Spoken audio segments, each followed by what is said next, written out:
met with Wayne and we talked to him about an idea we had, which was we wanted to look at the old myths and see if they had a contemporary relevance. And we wanted him to create something for us that would represent this. So Wayne got this 10,000-year-old piece of bog oak, Irish bog oak, and he created the Bard.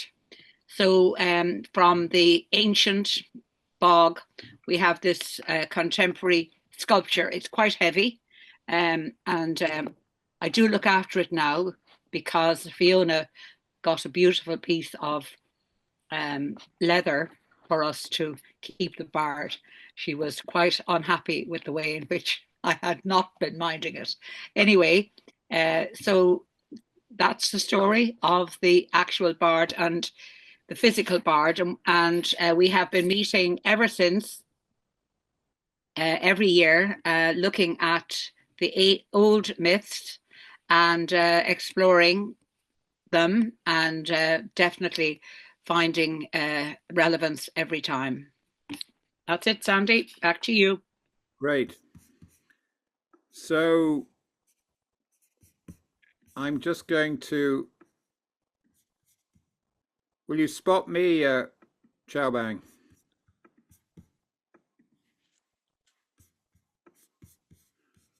So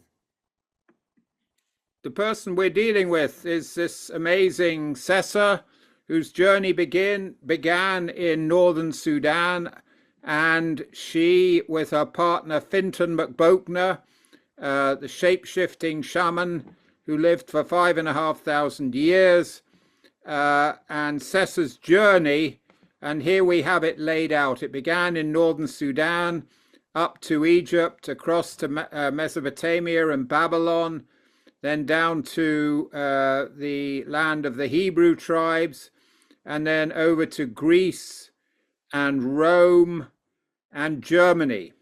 So what we will be doing during this program is actually covering the creation myths of all the cultures of the countries that Sessa passed through on her journey.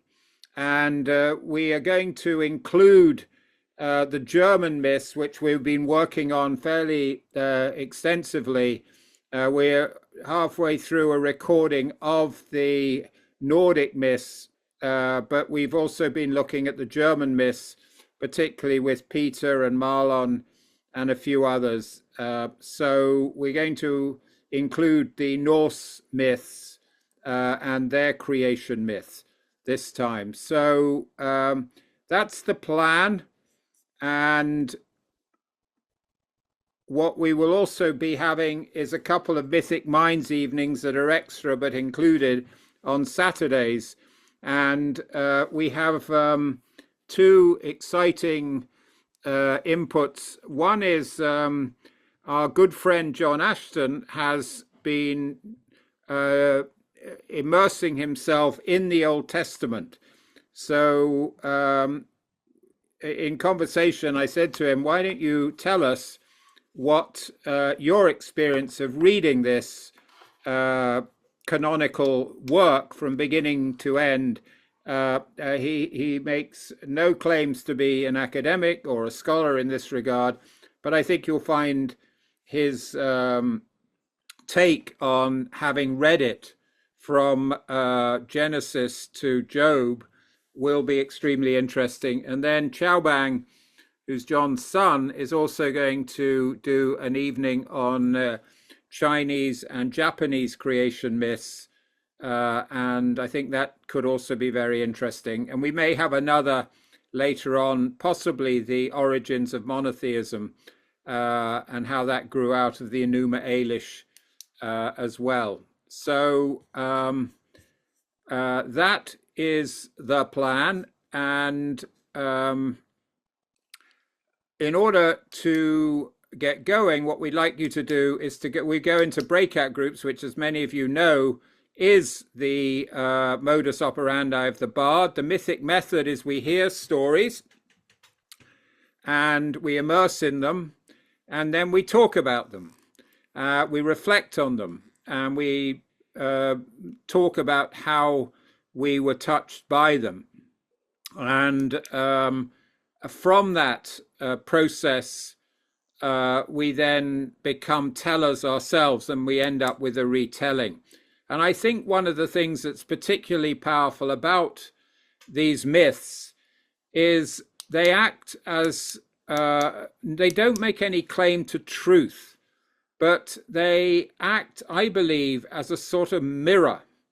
And given that, as Marshall McLuhan put it, the one thing about which a fish knows absolutely nothing is water, and he, of course, was using that as an analogy in relation to culture, the process of oral storytelling acts as a mirror that enables the fish to reflect on the water that it's swimming around in, if you can follow the metaphor.